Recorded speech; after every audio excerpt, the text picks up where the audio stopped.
Hello, my friends, and welcome back. Thank you very much for being with me again today.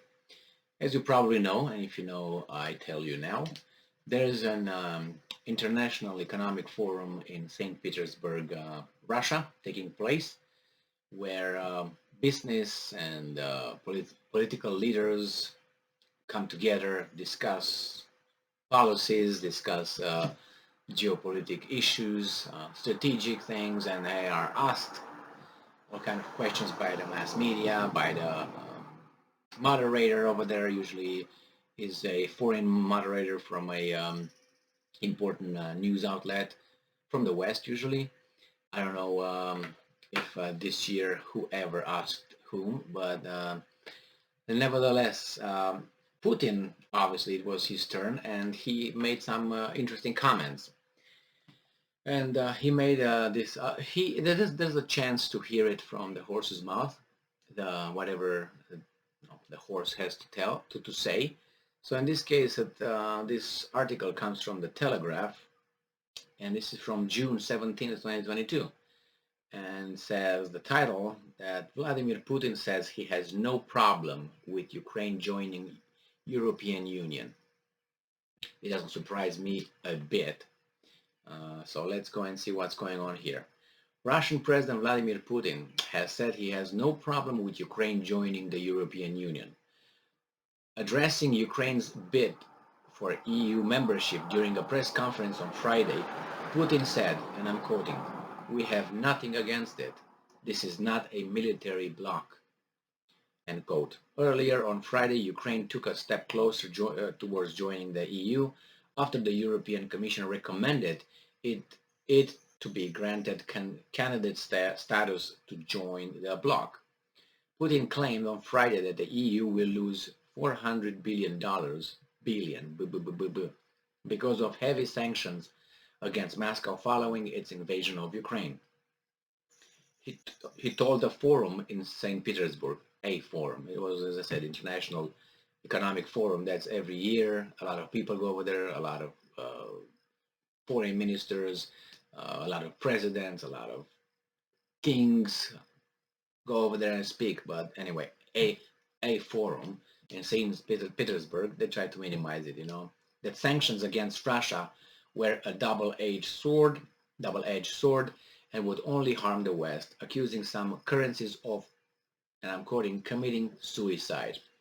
Well, it is a double-edged sword, and I was talking about this from the very beginning. And the ones who probably is going to cry first are going to be the few Western countries that feel morally obliged to signal their indignation and so on, which they could.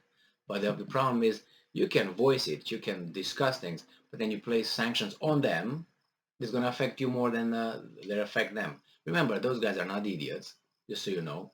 And they, as I said, they probably planned this. I'm certain they planned this for a long time. And I based my statement on the fact that the Russian reaction to the sanctions imposed by the Western countries, some Western countries, and their lackeys, their how do you call it, vassal states, they responded very quickly and in a very absolute way. Their answer was like even worse than the action of these guys. So the reaction was affecting these guys more than they think they would affect Russia.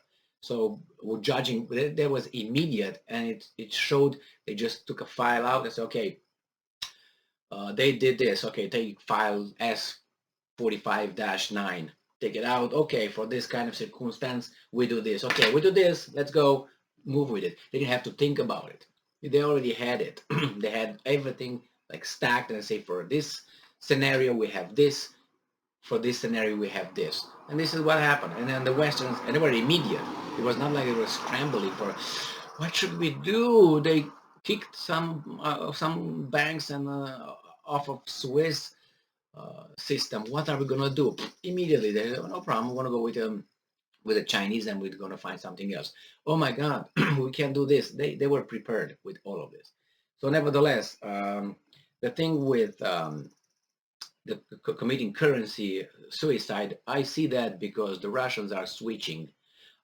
Besides the fact that it's inflation, and with inflation screw up your currency a lot. Basically, that's the reason, right? You inflate you put more money on the market, and then you're going to have a lot of inflation, which United States did during the pandemic time. Not only always. And the problem is, what are you going to do when the Russians are doing business not in the dollars or euros? Yeah, they have to pay certain expenses. They have debt, which it's 17% of their GDP, which is low. The United States is 130% of its GDP, the foreign debt. So it's a lot of it's 39 billion dollars. Russia has. I posted a video yesterday, so I'm kind of fresh with the numbers. United States, as I said, has 130% of its GDP. It has foreign debt.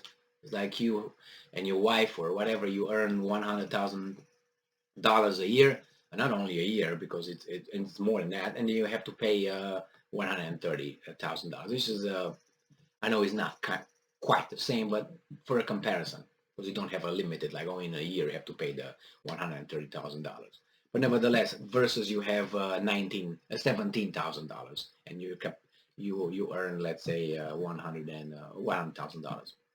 All right, and they had a lot of gold and other things stocked. They were ready. They were ready, and the signs were over there. By doing this, any kind of administration would have been able to have its experts and analysts to figure out, hey, why are the Russians buying gold like crazy? Why are the Russians doing this? Why are the Russians dodging our investments? Why are they doing that? It's very obvious. I was able to figure that out. What about the experts? And by the way, I'm not the last person to figure out things, but a regular guy can figure things out like this. How about those experts paid what? I don't even want to think, and being important and or smart, and they couldn't figure out there's going to be an inflation. The Treasury Secretary of the United States, Yellen, said, "Oh, I was surprised. There's going to be a passing inflation. How? You printed and you keep printing money like crazy. What do you expect, passenger? You didn't turn off the faucet. The water is still pouring. So what do you expect? Not to get wet?" I think it was. I think this was not an. Oh my God, we didn't know. I think that's fake. Oh, we didn't know. I think they knew why they did it, and they protected and they took care of other people. Nevertheless, it says here what Putin says: the economic blitzkrieg against Russia has no chance of succeeding. End quote. Putin said the eurozone has had huge inflation too since the start of the special operation. European countries dealt a serious blow to their own economy all on their own. I submit those statements because that's what it is, and you're going to see. That's why I predict that by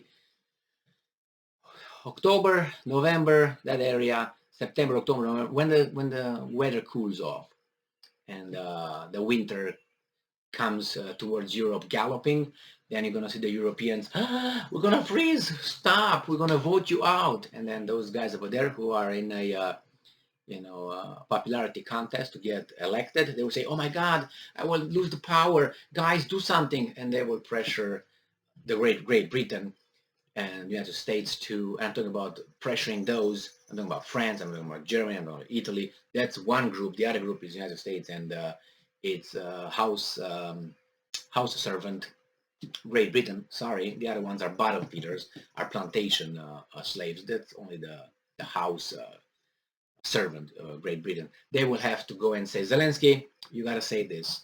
And Zelensky will say that. Why? Because he's going to be, he's, as Colonel McGregor, Douglas McGregor of US, retired, he said he's just a puppet. Zelensky is a puppet of the West, which I think he is, but we'll find out. He's going to do whatever those guys in London, mainly, and Washington, secondly, will tell them. The rest, so you'll see. I will if they don't collapse, if Ukraine doesn't collapse, or Russia, I don't think how Russia could collapse by then. They always can, in case they're losing, they always can use the threat of some other missiles. If they don't collapse by then, I think then we're going to hear pressures, supposedly pressure, order. We got to engage the Russians, whatever it is right now. We're freezing our economy, shrink, and so on. Thank you very much for being with me again today. Stay strong, stay smart, for the truth, and be just. No problem with you with Ukraine joining EU. No military bloc.